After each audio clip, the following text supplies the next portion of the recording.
बिस्मिल्लाहिर्रहमानिर्रहीम। नाज़रीन, मैं पाकिस्तान ऑब्ज़र्वर से आपका होस्ट अमरेज़ ख़ान हाज़िर खिदमत हूँ। आज हम बात करेंगे इमरान ख़ान साहब ने जो कॉल दी है धरने की।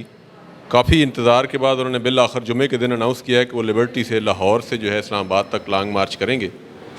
तो इस सिलसिले में आइए मुख्तलिफ़ जमातों के लोगों से बात करते हैं, आम लोगों से, सोसाइटी के आम लोगों से बात करते हैं कि उनका इस कॉल के बारे में क्या ख्याल है। आइए इनसे बात करते हैं क्या कहना है लोगों का। जी चीमा साहब, ये फरमाइएगा कि इमरान ख़ान साहब ने बहुत देर के बाद अनाउंसमेंट बिल आखिर कर दी है लॉन्ग मार्च की। लोगों का ख्याल है कि वो एक लाश पे सियासत कर रहे हैं। अब एक लाश आई है तो उन्होंने साथ ही लॉन्ग मार्च का ऐलान कर दिया। किस तरह इसको आप इंतफा करेंगे? अभी आपने खुद ही फरमाया कि उन्होंने बड़े अरसे के बाद, क्योंकि ये मतवक्को था कि काफ़ी दिनों से ये इस पर चहमगोइयाँ भी हो रही थी कि खान साहब कब ऐलान करेंगे, और बार बार ये मुतालबा भी किया जा रहा था। और उस पर खान साहब ने बड़ा वाज़े कहा था कि मैं जो है वक्त का तयन मैं खुद करूँगा, क्योंकि वो पुराने जो हमारे तजुर्बे थे लॉन्ग मार्च का, धरने का, उन चीज़ों को सामने रखते हुए और सियासी हालात को सामने रखते हुए। और ये लॉन्ग मार्च जो हो रहा है ये पॉलिटिकल इश्यूज़ की बुनियाद पे हो रहा है। ये खुदा न खास्ता तहरीक इंसाफ हरगिज़ वो जमात नहीं है कि लाशों पे सियासत करे। वो जो अफसोसनाक वाक़या हुआ उसके ऊपर तो पूरी कौम सोगवार है। तो लिहाजा ये इसको उससे जो वही लोग जोड़ रहे हैं जो पिछले 1.5 महीने से भड़के मार रहे थे इस्लामाबाद में बैठे पर, जिन्होंने जो है सरकारी वसाइल को जिस तरह बेदरेग उनको उड़ाया है कि कंटेनर्स को जो वहाँ पे 1.5 महीने से ला के वहाँ पे जो सजा दिया गया इस्लामाबाद पूरे को, जो पूरा जो बंद करके सारे मामलात हैं। तो अब ये सिर्फ आप एक बहाना ढूंढ रहे हैं कि अपनी नाअहली और नालायकी को छुपाने के लिए कि इस किस्म के बयान दिए जाए। राना साहब जो कुछ कह रहे हैं उसके रिएक्शन में क्या? मैंने तो पहले भी कहा था कोई इंतहाई अहमकाना और मज़ाक़ा खेज़ बातें कि जिनका कोई वजूद ही नहीं है। हम पहले दिन से कह रहे थे कि हम 26.5 साल से हमने हमेशा पुरअमन सियासत की है, पुरअमन धरने दिए, पुरअमन हमने एहतजाज किए हैं, पुरअमन रैलीज़ निकाली हैं, लॉन्ग मार्चेस निकाली हैं।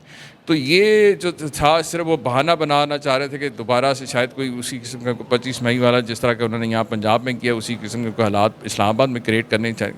तो ये उनकी अपनी एक ज़हनी इख्तरा है जिसकी वजह से, क्योंकि आवाम को देने के लिए तो कुछ है नहीं, तो रोज़ सुबह शाम इस किस्म के जाना बयान दे के वो जो है अपनी सियासत की दुकान चला रहे हैं। जी, तो इस वक्त मेरे साथ मौजूद हैं राजा ज़ुल्करनैन साहब, सुप्रीम कोर्ट बार के साबिक सेक्रेटरी हैं। इनसे पूछते हैं कि इमरान खान साहब की कॉल के ऊपर इनका क्या कहना है। जी राजा साहब, अस्सलाम वालेकुम। मेरा ख्याल है खान साहब को जो मुल्क की इस वक्त मुआशी और सियासी सूरत हाल है और जो सलाब ने तबाहकारी की है, इस वक्त ये कॉल नहीं देनी चाहिए और इससे मुल्क में एक बुरानी कैफियत पैदा होगी। यकीनन इससे डिस्टर्बेंस होगी और आगे ही हम बहुत ज़्यादा मुआशी तौर पर परेशान हैं और बेशुमार कुव्वतें मैं समझता हूँ वो चाह रही हैं कि पाकिस्तान की एटमी रियासत जो है वो कमज़ोर से कमज़ोर तर हो। अब ये समझ नहीं आ रही कि खान साहब शायद उनके हाथ में खेल रहे हैं या इसके पीछे क्या एजेंडा है, लेकिन बज़ाहिर ये एजेंडा कोई पॉजिटिव एजेंडा नहीं। आपके ख्याल में इस वक्त कॉल की ज़रूरत नहीं? मैं समझता हूँ कि इस वक्त कॉल देना जो है ये रियासत को कमज़ोर करने की वजह है। भाई आप चंद माह बाद इलेक्शन आने वाले हैं, लड़े इलेक्शन, अगर इलेक्शन ही लड़ना है। आप देखिए कि पाकिस्तान कितनी बहरानी कैफियत में है कि अब आके अल्लाह की करम नवाज़ी से कुछ 27-28 रुपये डॉलर नीचे आया है। तो अगर डॉलर नीचे आ ही गया है तो कुछ सब्र करें। ये देखें, ये चीज़ें कोई यानी शक-व-शुबा पैदा करती हैं कि इस मौके पर कॉल देनी बिल्कुल दुरुस्त नहीं है, ये नेगेटिव कॉल है। जी सर, इमरान खान साहब ने बड़े इंतज़ार के बाद लॉन्ग मार्च की कॉल दे दी है। मुखालफिन का कहना है कि एक लाश के ऊपर सियासत हो रही है। जब लाश वापस आई मुल्क में तो उन्होंने फौरी तौर पे ऐलान कर दिया। क्या कहेंगे इस बारे में? हर भौंकने वाले कुत्ते का जवाब देना ज़रूरी नहीं होता, ये कहूँगा। और बल्कि विंस्टन चर्चिल की एक बड़ी चीज़ सेइंग है कि अगर आप if you stop to throw a stone at every dog that barks you will never get to your destination. यानी कि अगर आप रास्ते में रुक के हर भौंकने वाले कुत्ते को पत्थर मारने के लिए खड़े जाओगे, आप अपनी मंजिल पे पहुंच नहीं सकोगे। तो मैं इसका जवाब ही देना पसंद करते हैं। पागल लोगों की घटिया बातें। राना सनाउल्लाह साहब जो कह रहे हैं जो आएंगे लोग तो इस तरह निपटेंगे, धमकियां दे रहे हैं, उसके बारे में क्या? पहला वाला जवाब दूसरे वाले के लिए भी यही है। जी प्राचा साहब, ये फरमाइएगा कि इमरान खान साहब ने बहुत मुद्दत के बाद मार्च का बिल आखिर ऐलान कर दिया। जुमे के रोज़ वो जा रहे हैं लाहौर से इस्लामाबाद के लिए। कुछ लोगों का कहना है जी कि वो लाशों की सियासत कर रहे हैं, एक लाश आई है तो उन्होंने अनाउंस किया है। कुछ का ख्याल है कि इन्वेस्टमेंट आ रही थी, उन्होंने साथ ही जो है मुल्क के हालात खराब। आप किस नज़र से देखते हैं उनके इस फैसले को? एक तो जो आपने कहा ना जी कि बहुत मुद्दत बाद है, तो यूँ कहना चाहिए कि उस तजर्बे के बाद एक दफ़ा फिर उन्होंने हिम्मत की है। हालांकि मामलात तो इस अंदाज के थे जो अभी एक मामला हुआ इलेक्शन कमीशन की तरफ से, तो उसके बाद तो लोग नहीं निकले। यानी जो वो तवक्को करते थे यहाँ लाहौर में मुख्तलिफ़ जगह पे, एहतजाज उनका हक़ है, निकलना उनका हक़ है, धरना भी उनका हक़ है, ये आईनी एक हक़ है। लेकिन क्यों, किस वक्त, किस मौके पे और किस लिए, ये बहरहाल सवालात होंगे जो उनसे अवाम भी करेंगे, तारीख़ भी करेगी, सियासत भी करेगी। जी सर, ये फरमाइएगा कि इमरान खान साहब ने बिल आखिर जो है धरने की लॉन्ग मार्च की कॉल दे दी है। मुखालफिन का कहना है कि ये उस वक्त ऐलान हुआ जब एक लाश आई है मुल्क में, तो ये लाश पे सियासत हो रही है। क्या कहेंगे आप इस बारे? बड़े अफसोस की बात है कि जो लाश पे इन लोगों ने सियासत की है ख़ुद, और मैं तो लाश नहीं कहूँगा, शहीद की लाश कहूँगा, क्योंकि मेरे लिए तो वो शहीद हुआ है, उसने एक हक़ और सच के लिए जान दी है, पीछे नहीं हटा।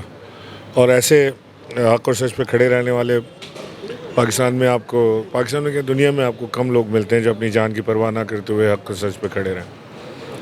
और जहाँ तक ये इनकी बेहुदा इल्ज़ामात की सियासत है, पहले मरियम ने एक बड़ा ख़राब ट्वीट किया, बड़ा उन्होंने माजरत करनी पड़ी, लेकिन इस तरह की माजरत से कोई फ़ायदा नहीं है जिसके पीछे आपका मकसद ना हो। यानी आपने जो दिल में था वो तो आपने लिख दिया उसके ऊपर, उसके कफन की आपने बेहुरमती की मेरे हिसाब से।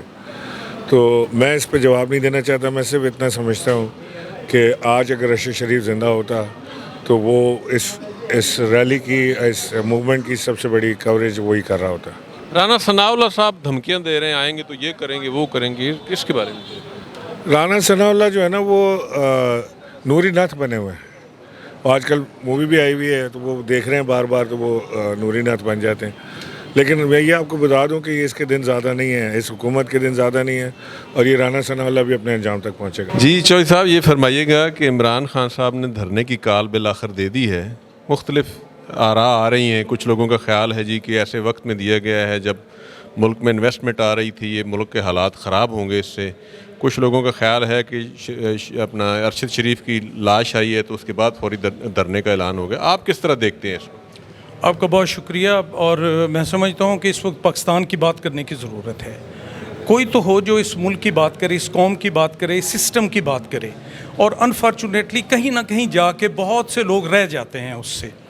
और आज हर तज्ज़िया निगार जो भी है वो वही बात करता है जो उसे सूट करती है, जो उसे अच्छा लगता है, जिसमें वो कंफर्ट उसमें रहता है। मैं समझता हूँ पाकिस्तान के अंदर स्टेबिलिटी आनी चाहिए।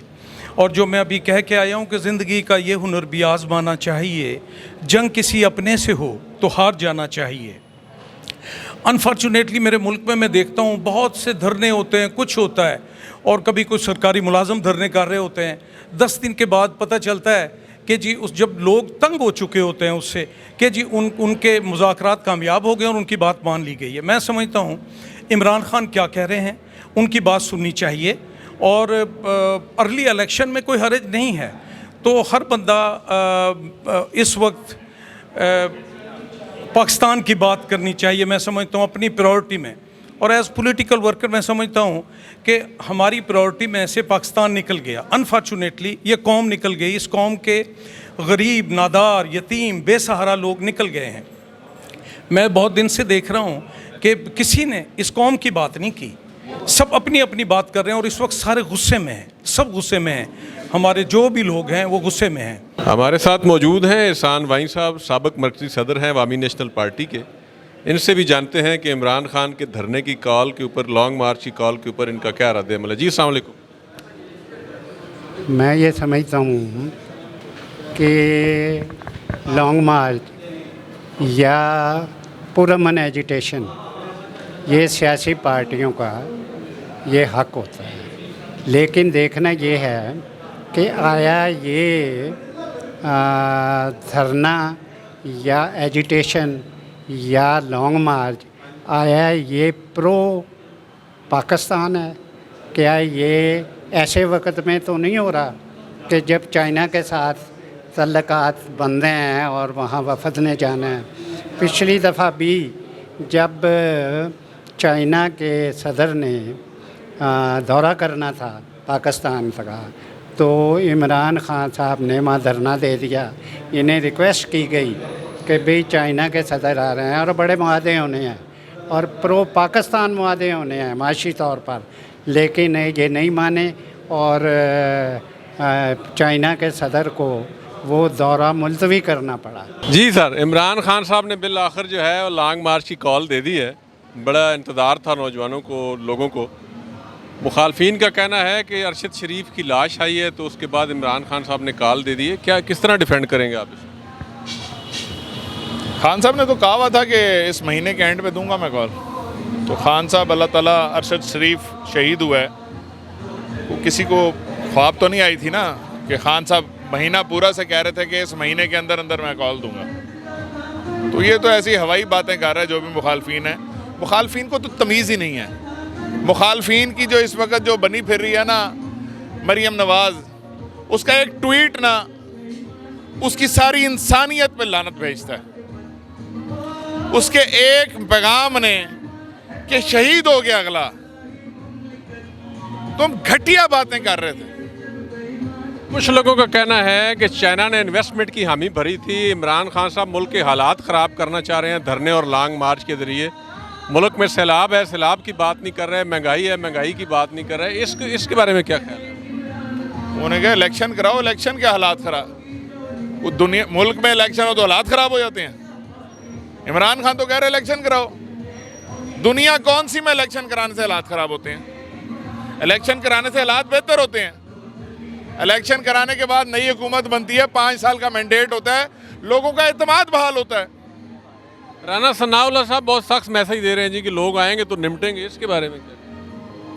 मैं राणा साहब को कह रहा हूँ, राणा साहब वो जिस बिल में आप छुपे थे ना जब वो वारंट गिरफ्तारी लेके पुलिस आई थी, वो बिल में दोबारा से घुस जाएं।